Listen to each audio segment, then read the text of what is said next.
एक बार देवऋषि नारद जी भ्रमण कर रहे थे हिमालय में, और भ्रमण करते करते करते गंगा जी के किनारे एक सुंदर सा आश्रम है। आश्रम के बाहर एक पत्थर है, उस पत्थर पर बैठे। वहां है कोई जीव जंतु नहीं है, कोई मुनि महात्मा भी आश्रम में नहीं है, परंतु वहां की स्वच्छता, सुंदरता, अलौकिकता देख करके मन बहुत भगवान में लगा। हाँ, आंखें बंद हुई और श्री हरि का स्वरूप छा गया आंखों के सामने। झांकी प्रकट हो गई और सहज विमल मन लागी समाधि। समाधि में चले गए नारद जी। हाँ, और जो नारद जी को श्राप लगा था दक्ष प्रजापति का, आज सुमिरत हरि ही शाप गत बाधी। शाप भी आज बाधित हो गया। क्यों? क्योंकि सुमिरत हरि है। यदि आप भगवान का स्मरण करेंगे तो कोई श्राप आपका बिगाड़ नहीं सकता कुछ भी। ऐसा ही हुआ। नारद जी की समाधि चल पड़ी आगे। बहुत काल बीत गया, सब कुछ ठीक था। नारद जी किसी से कुछ मांगते ही नहीं। देवराज इंद्र को खामखा चिंता हो गई। खामखा समझते हैं,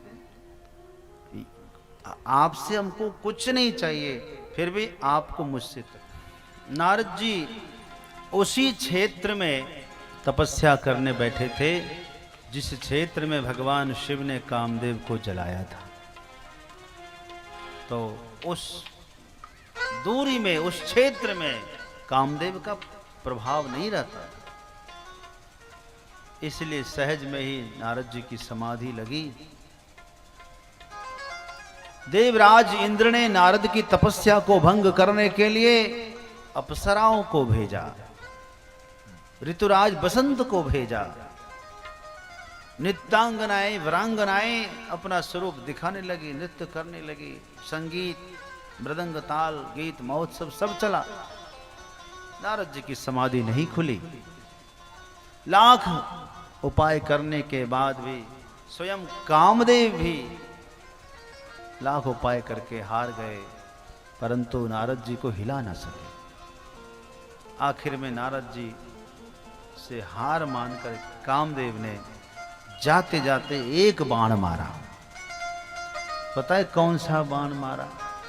नहीं पता? प्रशंसा का बाण मारा। कौन सा? जो आदमी ऐसे वैसे आपसे ना माने तो प्रशंसा से आप उनको मना सकते हैं।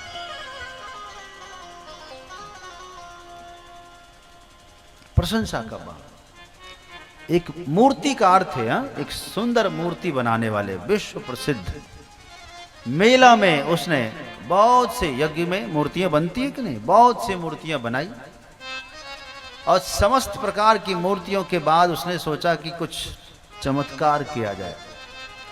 उन्होंने स्वयं की कुछ मूर्तियां बना डाली। तो स्वयं की 4 मूर्तियां बनाई और 5वें में स्वयं खड़े हो गए। ऐसी मूर्ति बनाई और दुनिया के तमाम लोग देखने जाते और सोचते इसमें असली कौन है, नकली कौन है। इसी से आप सोच सकते हैं कि कैसी मूर्ति बनाता होगा, कैसे हूबहू निकालता होगा। इस बार कलकत्ता में ऐसी मूर्ति बनाया किसी ने।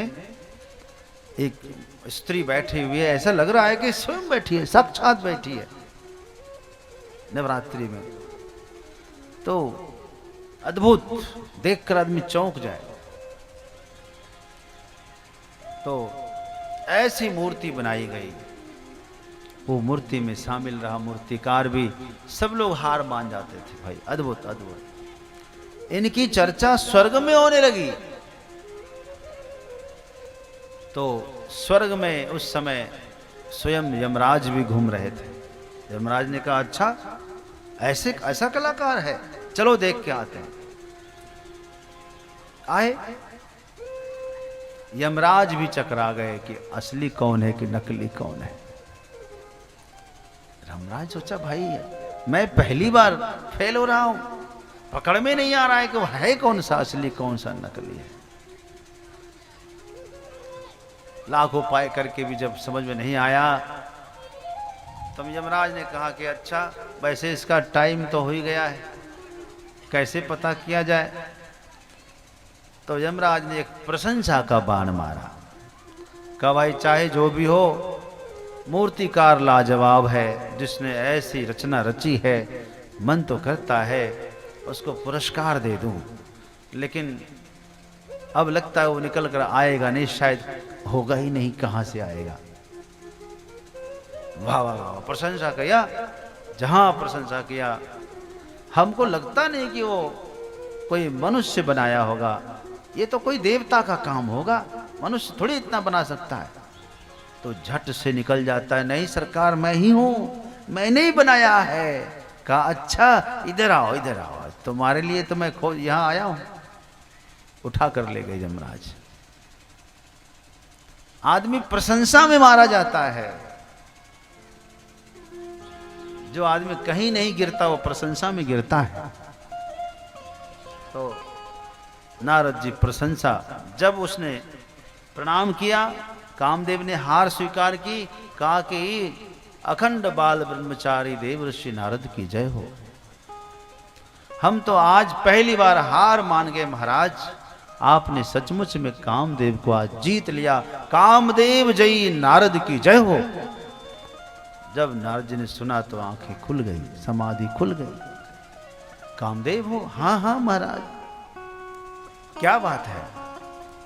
कहा कि धन्य हो महाराज, जिस कामदेव को यानी मुझे शंकर जी नहीं जीत पाए, लेकिन आपने सहज में जीत लिया। शंकर जी ने कामदेव को जलाया, जीता नहीं, क्योंकि युद्ध तो हुआ ही नहीं, लेकिन आपने मुझे जीत लिया, मैं अपनी हार स्वीकार करता हूं। अरे कामदेव पहले तो बता तुम आए कैसे? कहा कि महाराज आपको क्या होता है, देवराज इंद्र ने मुझे भेजा है कि जाओ देखें कि नारद जी के मन में कहीं स्वर्ग पाने की तमन्ना तो नहीं है, क्या पता स्वर्ग प्राप्ति के लिए तपस्या कर रहा हो, इसीलिए आपकी तपस्या भंग करने के लिए आया। नारद जी ने कहा अरे जाओ कह देना कि मुझे स्वर्ग का कोई लोभ नहीं है, मुझे स्वर्ग नहीं चाहिए भाई, मैं तो भक्ति में भजन करने वाला। और जाओ। कहा महाराज आपको मेरे ऊपर क्रोध नहीं आया? बोले ना ना ना, क्रोध किस बात का? बोले महाराज तब तो आप शंकर जी से भी श्रेष्ठ हो गए, क्योंकि शंकर जी ने क्रोध को नहीं जीता, आपने तो क्रोध को भी जीत लिया। और आपको स्वर्ग नहीं चाहिए? बोले ना, तब तो आपने लोभ को भी जीत लिया, काम को भी जीत लिया, क्रोध को भी जीत लिया, लोभ को भी जीत लिया। धन्य है महाराज, धन्य है महाराज, धन्य है, कहता हुआ नाचता हुआ कामदेव चला गया। कामदेव तो अपना जादू करके चला गया। उस जादू का असर देखो नारद जी में कितना हुआ। नारद जी पहुंचे शंकर जी के पास। अब जो नारद जी शंकर जी के पास आते थे, पहले आते ही पहले श्री राम कथा सुनाते थे, लेकिन नारद काम चरित सब भाखा।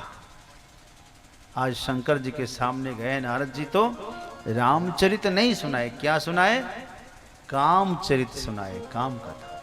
शंकर जी पूछा क्या हुआ, आजकल दिखे नहीं बहुत दिन से? कहा अरे थोड़ा भजन में लगा था, लेकिन वो वही कामदेव परेशान करता फिरता है। अच्छा कुछ किया आपको? अरे क्या करता, उसकी क्या औकात, हरा दे, हार मान के चला गया, और मुझे उस पर कोई क्रोध भी नहीं आया महाराज। और वो आया था कि देवराज इंद्र को भय था कि स्वर्ग ले लेगा, और मुझे स्वर्ग से कोई लोभ भी नहीं। यानी शंकर जी को सुना रहे हैं कि आपने तो केवल काम जीता होगा, मैंने क्रोध और लोभ दो और जीते। यानी हम आपसे 2 कदम आगे हैं महाराज। शंकर जी समझ गए कि इसके मन में अभिमान हो गया है, क्योंकि अभिमान के साथ तो भगवान की कभी बनती ही नहीं। ईश्वरस्यापि अभिमान द्वेषित्वा दैन्य प्रियत्वाच्च। नारद भक्ति सूत्र में नारद जी स्वयं लिखते हैं कि हमारे भगवान को अभिमान प्रिय नहीं है, दीन प्यारे। जेहि दीन प्यारे वेद पुकारे, द्रवो सो श्री भगवान। उनको दीनहीन प्रिय है, अभिमान प्रिय नहीं है। परिणाम क्या हुआ? शिव जी ने कहा कि देखिए जो भी हो, अब ये चर्चा भूल के भी श्री हरि से मत करना। उनको पता है कि भगवान के पास यदि कर दिया इसने तो वो तो लीलाधारी है, लीला पुरुषोत्तम है, कुछ न कुछ ऐसी लीला कर देंगे कि भूल जाएंगे सब कुछ। कहा कि प्रभु ऐसे तो नहीं कहूंगा, लेकिन यदि प्रसंग आ गया तो। शंकर जी ने कहा प्रसंग आ जाए तो भी छुपा लेना। नारद जी ने सोचा कि हो सकता है कि शंकर जी को जलन हो गई हो हमसे, क्या पता। नारद जी उछल कर गए पिता ब्रह्मा जी के पास, कथा सुना दी। ब्रह्मा जी ने कहा कि देखो ये कथा सब कुछ तो ठीक है, भगवान से मत कहना, लेकिन आदमी का स्वभाव होता है जिसके लिए आप मना करेंगे वो आदमी वही काम करेगा, वही काम करेगा। एक मास्टर साहब थे, अपनी पत्नी को जो काम के लिए मना कर देती देवी वही काम करती। जिस काम के लिए चाहे मना कर दे वही काम जरूर कर। ये वाला व्रत नहीं करना वही करते, ये दवाई मत खाना वही खाती, ये भोजन मत करना यही खाती, वही करेगी हर काम को। तब आखिर मास्टर साहब थे ही, पढ़े लिखे थे, उसने इसकी नब्ज समझ ली कि उल्टा बोलो तो सीधा करेगी, तो उल्टा बोलते हमेशा। बोलते देखो मेहमान आ गए, आज नाश्ता बिल्कुल मत बनाना। नहीं नहीं क्यों नहीं बनाएंगे, बनाएंगे बढ़िया बनाएंगे। है? अच्छा देखो मेहमान रुकेंगे 2 दिन तक, हम क्यों रुकेंगे, उसको नहीं रखना है। बोले नहीं रखना है, मेहमान तो अतिथि देवो भव, खूब सेवा करेंगे। तो जो हमेशा उल्टे में सीधा काम हो जाता था, पंडित जी उसकी कमजोरी समझ गए थे। हर काम उसका होने लगा चकाचक, हर काम। एक बार कुंभ लगा हरिद्वार में, सब स्नान करने जा रहे। बोले सुनो देवी, सब जा रहे कुंभ मेला में स्नान करने हरिद्वार, अपन सोचते हम लोग नहीं जाएंगे, क्या करना है, अपन जैसा चल रहा है मन में चंगा। बोले नहीं नहीं नहीं जाएंगे, क्यों नहीं जाएंगे, सब जा रहे हैं हम भी जाएंगे। अच्छा तो चलेंगे तो ठीक है, रास्ते के लिए पराठा वराठा मत बनाना, क्या जरूरी वहीं होटल में खाए। नहीं नहीं होटल में नहीं खाएंगे, बना के घर का खाएंगे, होटल में बीमार हो जाएंगे। ठीक है भाई। पंडित जी बड़े खुश। अच्छा सुनो कपड़ा वपड़ा छोड़ो, देख लेंगे उधर। ऐसे कैसे छोड़ देंगे, बढ़िया से सब तैयारी करके ट्रेन में बैठ कर दोनों पहुंचे हरिद्वार। वहाँ रात्रि में ठहरे धर्मशाला में, सवेरे हर की पैड़ी में स्नान करने के लिए उतरे। आपको पता है हर की पैड़ी में आप लोग स्नान किए, कौन कौन किए हरिद्वार में स्नान, जरा हाथ उठाइयो। काफी लोगों ने किया है, वाह। तो हर की पैड़ी में स्नान करने के लिए जब उतरे तो वहां आपने देखा वो सीकड़ लगा हुआ है, जंजीर लगाएगा ना सीकड़, सीकड़ के भीतर स्नान करना होता है। तो स्नान करने के पंडित जी अपना तर्पण करने लगे, और तर्पण करते करते भावुक हो गए। पर पवित्र पतित पावनी गंगा मैया क्या निर्मल वहां बहती है, मन पुलकित हो गया। पंडित जी भूल गए कि पत्नी की नवज क्या है। पंडित जी सीधा बोलने लगे। उसने कहा देखो देवी, इसके अंदर स्नान करना, अंदर। सीधे उसके बाहर चली गई सीकड़ के। अब उसको क्या पता उल्टा बोलना है, कहा देखो इसके अंदर स्नान करना। पर वो पत्नी तुरंत उसके बाहर। बोले देखो इसको छोड़ना मत। तुरंत उसने छोड़ दिया। जो ही छोड़ा, आपको पता है कितनी स्पीड है पानी में, धारा में बह गई। अब तो पंडित जी छाती पीछे, हाय देवी अब क्या करें, अब कहाँ जाए, बचाओ बचाओ बचाओ। तैराक लोग आए, एक पर एक तैराक, तुरंत उसको खोजने लगे। तो इसने कहा कि तुम लोग पागल हो, किधर खोज रहे हो? कहा कि इधर खोज रहे हैं। अरे तुम लोग कुछ नहीं जानते, हम उसको जीवन भर जानते हैं। जीवन भर जो उल्टा चली हो वो सीधा कैसे भाग सकती है? वो गई होगी तुम इधर गई होगी, तुम इधर खोजो, उल्टे धार में बही होगी। किसी किसी का स्वभाव होता है उल्टा करने का। नारद जी को मना किया, नारद जी वही काम किए। एक बाहर कर तल भर बीना, गावत गुणगन ज्ञान प्रवीण, नारायण नारायण नारायण नारायण करते करते करते नारद जी पहुंच गए। जब पहुंच गए, भगवान रोज तो बैठे बैठे स्वागत करते, पहले आते थे, तो आज नारद जी को देखकर खड़े हो गए, आइए। नारद जी ने सोचा वो भगवान उठ के स्वागत कर रहे हैं, इसका मतलब भगवान को पता चल गया कि मैंने काम क्रोध लोभ जीता है, कोई छोटी मोटी बात थोड़ी है। अच्छा भगवान आइए, यहीं बैठ जाइए हमारे साथ। बराबर के आसन में अपने ही आसन पर बैठा लिए, नारद जी भी बैठ गए। अच्छा कभी आपको आदर से आपके पिता, आपके गुरु या भगवान कहे कि हमारे साथ बैठ लो, तो आप क्या बैठ जाओगे? क्यों? आपकी सास कहेगी कि हमारी बैठ जाओ बराबर में, बैठ लेंगे आप? तो क्या करेंगे? देखो पुराने लोगों ने तो मना कर दिया, नए का कोई भरोसा नहीं, किसी ने मना नहीं किया। जितनी पुरानी है माताएं सबने मना करनी, नहीं हम सास के साथ नहीं बैठेंगे, लेकिन नए वाले ने किसी ने मना नहीं किया, मतलब वो चाहती है कि बैठा दे। तो कहां बैठोगी? सास यदि आपको आसन बिछा दे तो आप बैठेंगे कि नहीं बैठेंगे?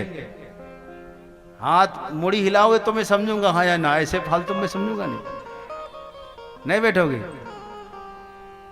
एक बात बताऊं, एक सासू थी, उसने कहा कि आओ बहू यहां बैठ जा, बैठ जा, बैठ। नहीं सासू माँ, मैं सोफा पर कैसे बैठ सकती हूँ? बोले तब? बोले हमारी मम्मी ने सिखाया है सास के बराबर में नहीं बैठना कभी। अच्छा तो कहाँ बैठोगी? बोले आप सोफा पर बैठेंगे तो मैं दरी पर बैठूंगी। अच्छा दरी पर बैठोगे? हाँ। यदि मैं दरी पर बैठी तो? बोले फिर मैं जमीन पर बैठ जाऊंगी। बोले मैं जमीन पर आ गई तो? बोले मैं खड्डा करके बैठूंगी। और बोले यदि मैं खड्डे में उतर गई तो? फिर उसको आया गुस्सा का, मिट्टी डाल के बैठूंगी उसके ऊपर। ऐसा तो नहीं करेंगे आप लोग?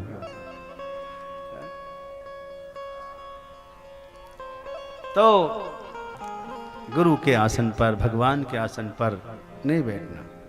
नारद जी बैठ गए, भगवान समझ गए, सारी वार्ता हुई। भगवान ने सोचा कि उर अंकुरे वो गर्भ तरु भारी, अभी अहंकार रूपी बीज ने अंकुर ले लिया है। अंकुर जब तक बड़ा नहीं होगा तब तक निकाल नहीं, उखाड़ नहीं पाओगे आप। तो सोचा कि अंकुर को बढ़ाने के लिए थोड़ा इसमें खाद पानी और डाल देते हैं। नारद जी वहां से जब निकले तो आप देखना, बद्रीनाथ से आप उतरेंगे ऋषिकेश की तरफ। बद्रीनाथ गए आप लोग? बद्रीनाथ गए ना? बद्रीनाथ नहीं गए? अच्छा ठीक, जाना, जरूर जाना। बद्रीनाथ से जब नीचे उतरे हैं तो रास्ते में श्रीनगर पड़ता है। हाँ? एक श्रीनगर तो कश्मीर में है, ये श्रीनगर यहां है उत्तराखंड। तो बद्रीनाथ से नीचे उतरेंगे तो रास्ते में श्रीनगर, श्रीनिवासपुर ते अधिक, तो श्रीनिवासपुर, श्रीनगर उसको कहते हैं। एक नगर निर्माण कर दिया भगवान ने, और इतना सुंदर वहां के फूल की क्यारियां, बगीचे, बाग, वहां के लोग बड़े सुंदर सुंदर। नारद जी को लगा ये क्या है भाई, बड़ा सुंदर नगर है, भैया यहाँ के राजा कौन है? तो कहा कि महाराज यहाँ ये शील निधि राजा यहाँ के हैं। कहाँ रहते? बोले यही सामने राजधानी है, आप चले जाइए। राजा शील निधि के पास नारद जी गए। नारद जी के पास गए तो बड़ा स्वागत, दिव्य स्वागत हुआ नारद जी का। खिलाए पिलाए, अपनी कन्या ले आए, बेटी प्रणाम करो, बाबा हाथ देख लिया। नारद जी ने कहा कि भाई इसके भाग्य में तो बड़ा जोरदार लिखा है, इसका पति तीनों लोगों का मालिक होगा, इसका पति युद्ध में कभी हारेगा नहीं, इसको कोई जीत नहीं पाएगा, अकूत संपदा का स्वामी होगा, नारद जी धीरे से मन में सोचे, यदि काम क्रोध लोभ सब जीत करके शंकर जी के बराबर तो हो ही गए, ब्रह्मा जी तो खैर पिता ही हैं, यदि ये लक्ष्मी जी हमको मिल जाए देवी जी, तो मैं भी तीनों लोकों का स्वामी बन जाऊंगा, तो भगवान विष्णु के बराबर सचमुच में हो जाऊंगा। और उस देवी को प्राप्ति करने की कामना बढ़ी, तीव्र कामना। परिणाम पता लगा कि बाबा परसों ही इसकी स्वयंवर सभा है। नारद जी ने कहा, अच्छा परसों ही, अब वापस जाए बद्रीनाथ। नारद जी जाने लगे, रास्ते में भगवान को पुकारा कि 2 दिन जाने में लगेगा, 2 दिन आने में लगेगा, तब तक काम खत्म हो जाएगा। यही बुला लेते हैं प्रभु को। भगवान अंतर्यामी प्रकट हो गए, कहा प्रभु अपना रूप दे दीजिए मुझे, आपन रूप देहु प्रभु मोहि, आन भांति पाओ नहीं ओहि। भगवान ने कहा कि चलो ठीक है नारद जी। नारद जी ने कहा, प्रभु यही विधि नाथ हो ही तुम मोरा, मेरा कल्याण तो इसी में है। हाँ सही सही, आपका हित जिसमें होगा वो तो मैं करूंगा ही, मेरा तो स्वभाव है। हाँ प्रभु, और तो कोई उपाय है नहीं, मुझे दे दीजिए। नारद जी चले गए। आपको पता है भगवान ने सोचा, यदि इस ब्रह्मचारी का विवाह करवा दें तो फिर महात्मा भजन कौन करेगा, इनका भजन सब छूट जाएगा। क्यों छूटेगा कि नहीं छूटेगा? एक महात्मा जी भजन कर रहे थे जंगल में, तो एक दिन क्या हुआ कि भजन करते करते एक चूहा, उस चूहे के पीछे दौड़ी बिल्ली, तो चूहा आकर के महात्मा की गोदी में, बड़ा दीनहीन भाव, क्या चाहता है, कहा कि मुझे बिल्ली बना दीजिए। तथास्तु, वो बिल्ली बन गए। तो अब वो बिल्ली की देख रेख में दूध कहाँ से आए, दूध के लिए किसी ने कहा कि महाराज एक गाय आपको दे देते हैं, किसी ने गाय दे दिया। अब गाय की सेवा कौन करे, समझ रहे हो ना, गाय की सेवा कौन करे? तो गाय की सेवा के लिए फिर एक दासी रख दिया। अब दासी रख लिया तो फिर दासी से आपको पता है 2-4 पुत्र भी हो गए, अब पूरा आश्रम भर गया। बाबा का भजन हमेशा के लिए छूट गया। एक दिन किसी ने आकर, महाराज आपका भजन तो सब खत्म हो गया। महाराज बीच में आधी रात को छोड़कर सब भागे। तो सब कुछ तो होगा, फिर भजन नहीं होगा। भगवान ने सोचा कि नारद जी का विवाह यदि करा दिया, तो जब श्री रामावतार में किष्किंधा में भगवान थे प्रवर्षण गिरी पर, तब नारद जी फिर आए थे और नारद जी ने भगवान की व्यथा को देखा तो बोले, प्रभु अच्छा किया आपने जो मेरा पहले विवाह नहीं होने दिया, आज मुझे पता चला। तब तो समझ में नहीं आया था नारद जी को। भगवान ने नारद जी को कपी की आकृति दी, बानर की आकृति दे दी, और पूरा शरीर जो है अपना दिया, ताकि पता भी न चले। नारद जी जाकर सभा में बैठे, मोहिनी आई लेकिन वरमाला इनको नहीं डाली, ये घूमते रहे। आखिरकार भगवान स्वयं गए और राजकुमारी मोहिनी ने भगवान के गले में माला दी, दोनों वहां से चल दिए। शिवजी ने जब समझाया था नारद जी को, तब स्वयं समझ लिए कि नारद जी मानने वाले नहीं है, तो 2 गण को साथ में दे जाओ, जरा देखना तो होता क्या है। 2 खबरी लाल को भेजा था। सब शिव जी के गण ने देखा कि नारद जी तो बेचारे ठगे गए। कहा कि बाबा अपना मुंह जाकर देख लो एक बार पानी में, तब समझ में आ जाएगा कि क्यों माला नहीं पड़ी। नारद जी गए और देखा कि अरे ये तो बंदर की शक्ल है। दोनों शिवगण को श्राप दे दिया, हाँ जाओ राक्षस हो जाओ।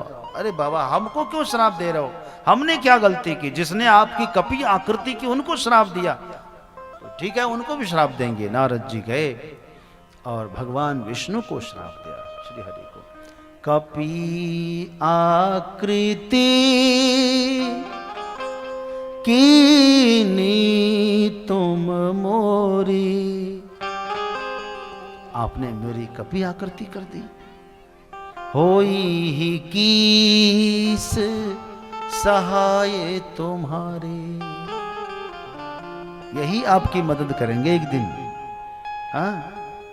और वंचे मोही यवन धरी देहा। आपने मनुष्य का रूप धारण करके मुझे ठगा है, छला है। मनुष्य बनेंगे आप, यह मेरा शाप है। हाँ, और जिस तरह से मैं नारी के लिए दुखी हो गया, आप भी एक दिन नारी के विरह में रोएंगे। मेरा श्राप है। भगवान ने कहा कि तथास्तु, आपकी रक्षा के लिए मुझे जहां जाना पड़े जाऊंगा। जैसे पिता अपने बच्चे की रक्षा के लिए क्या क्या नहीं सह लेता है। क्यों है? कभी देखना आप, बच्चा आग को छूने के लिए मचल रहा हो, पिता लपक के उसे पकड़ लेता है। बच्चा पिता की दाढ़ी खींच लेता है, कान खींच लेता है, चश्मा तोड़ देता, लेकिन फिर भी पिता क्या छोड़ते उसको? छोड़ते हैं? नहीं छोड़ते, कुछ भी हो जाए। आखिरकार जब सब हो गया, तब नारद जी को भगवान ने अपनी माया खींच ली। नारद जी को होश आया कि हाय, मैंने श्राप दे दिया भगवान को। क्षमा क्षमा क्षमा प्रभु, शाप मिथ्या हो जाए। भगवान ने कहा नारद जी जाने दीजिए, जो हुआ सो हुआ, मेरी भी इच्छा थी। तब जो है, नहीं प्रभु मुझे चैन कैसे मिलेगा, मैं तो अपराधी हो गया। तब भगवान ने कहा कि सुनो, जप हो जाए शंकर शतनामा, हो ही हृदय तुरंत विश्राम। आप काशी नगरी जाइए और वहां जाकर के शिव जी का स्मरण करिए, आपका परम कल्याण होगा।